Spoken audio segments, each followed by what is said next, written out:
It all started on a fateful day in Albuquerque, New Mexico. Cynthia Vigil, a 22-year-old woman, fell into the clutches of evil, lured into a car by a man posing as an undercover cop. Little did she know this man was David Parker Ray, and her life was about to become a living nightmare. She could never have guessed how truly horrific it was about to become. Brace yourselves as we uncover the horrifying tale of David Parker Ray, infamously known as the Toy Box Killer. Make sure to keep watching so you don't miss this chilling excerpt from one of David Parker Ray's cassette tapes, offering a disturbing glimpse into the mind of a sadistic killer. David Parker Ray's twisted story starts in Belen, New Mexico in 1939. His childhood was marked by a turbulent upbringing, primarily under the care of his grandfather, with occasional encounters with his abusive father.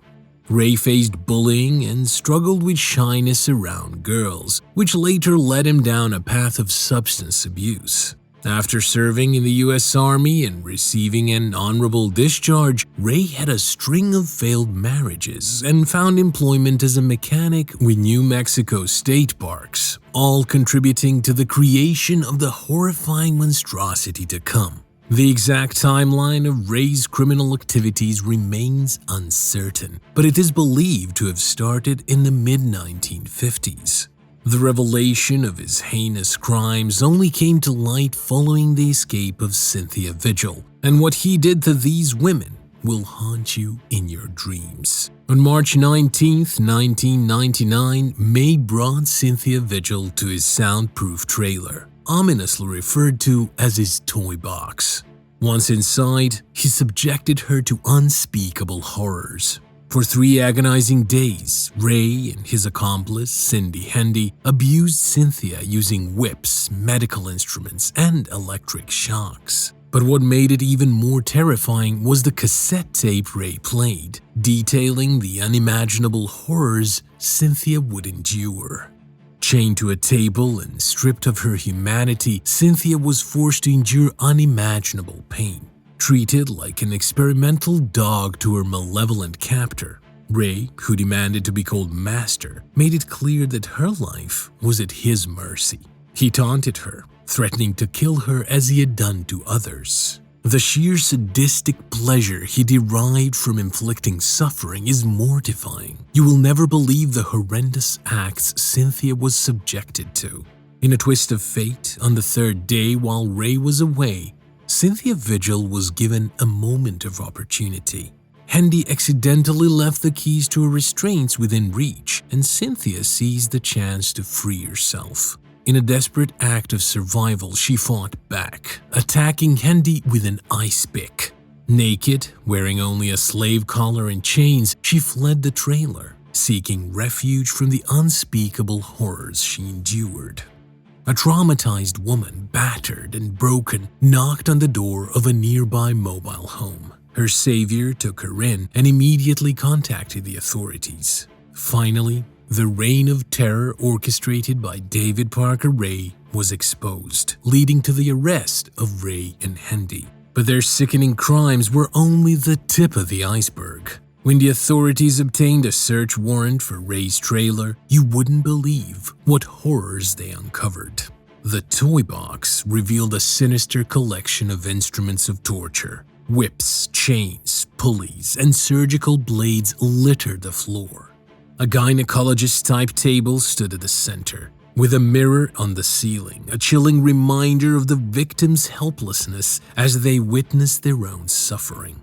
Among the discoveries was a videotape from 1996, capturing the abuse of a terrified woman, an accomplice in Ray's grotesque acts. The escape of Cynthia Vigil and the subsequent publicity brought another survivor forward, Angelica Montano. She too had fallen victim to Ray's sadistic perversions. After being used, Montano was left in the desert, miraculously still alive.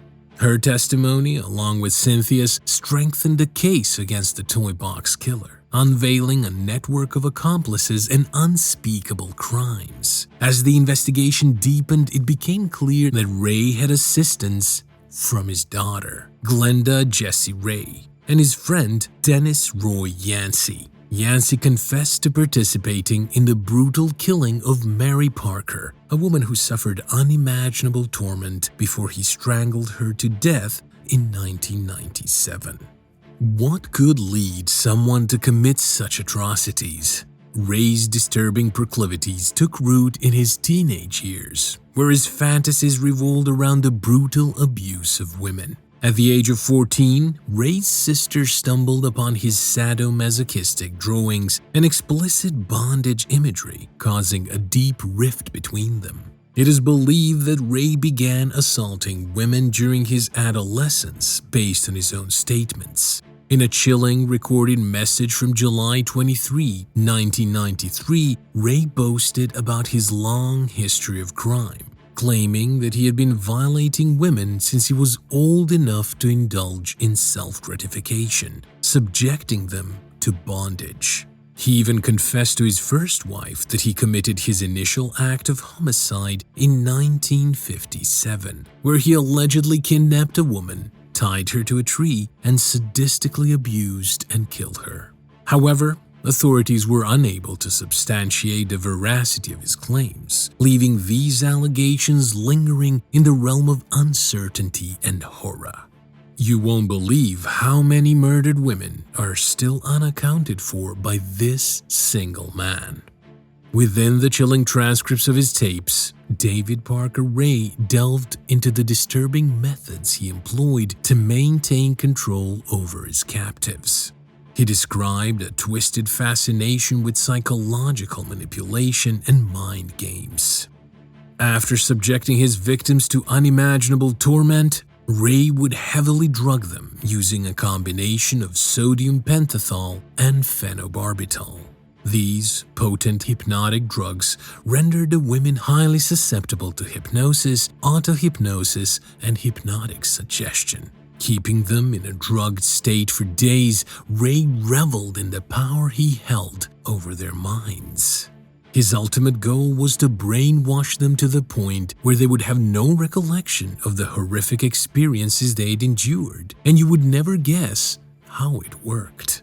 As he callously stated, by the time he finished his manipulative tactics, the victims would be left with no memory of their nightmarish ordeal. Among David Parker Ray's victims, Kelly Garrett stands as another survivor who endured unimaginable horrors under his control. Garrett's existence came to light when police discovered a videotape dating back to 1996. Eventually located in Colorado, Garrett was identified by a distinct tattoo on her ankle, allowing authorities to connect her to Ray's sadistic crimes. She recounted her experience, revealing that she had engaged in an argument with her husband and sought solace by spending the night playing pool with friends. Ray's daughter, Jessie, who was acquainted with Garrett, offered her a ride home, but instead took her to her father's house. It is believed that Jessie drugged the beer Garrett was consuming during their time at the Blue Water Saloon in Truth or Consequences, New Mexico.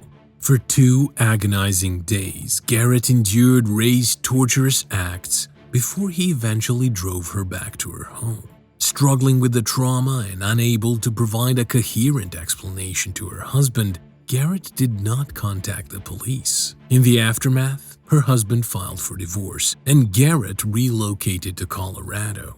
Years later, she bravely shared her ordeal on Cold Case Files, shedding light on the unimaginable suffering inflicted by David Parker Ray. The justice system eventually caught up with David Parker Ray. Sentenced to life in prison, he began his punishment, but succumbed to a heart attack shortly after his incarceration began.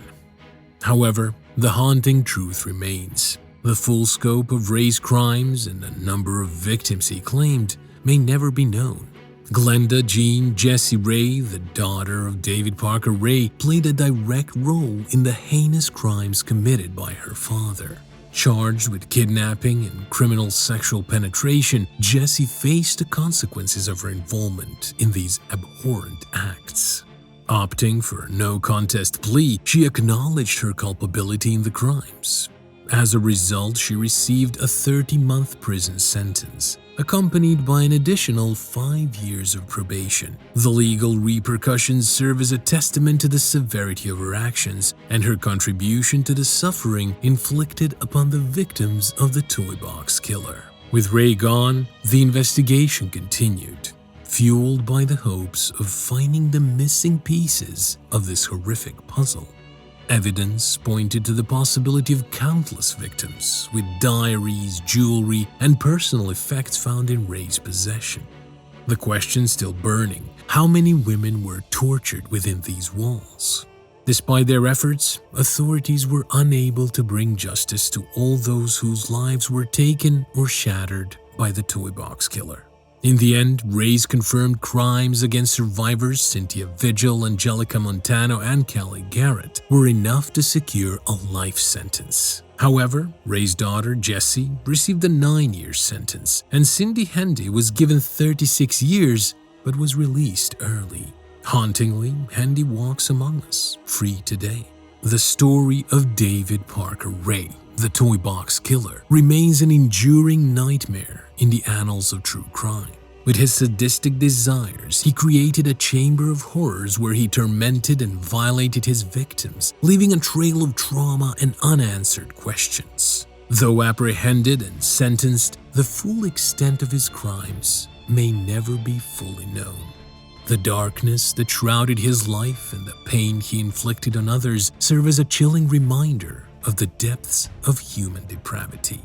David Parker Ray's story stands as a haunting testament to the evil that can lurk in plain sight, forever etched in the shadows of true crime history. And now, as a grim reminder of the cruel reality, we present a brief excerpt from one of David Parker Ray's cassette tapes. Please be advised that the following content is extremely disturbing and may not be suitable for all viewers. For all those brave enough, a link to the full cassette recording can be found in the description below. Hello there, bitch. Are you comfortable right now? I doubt it. What all this amounts to is that you're going to be kept naked and chained up like an animal, to be used and abused anytime we want to, any way that we want to. And you might as well start getting used to it, because you're going to be kept here and used until such time as we get tired of fucking around with you. And we will, eventually, in a month or two, maybe 3. It's no big deal.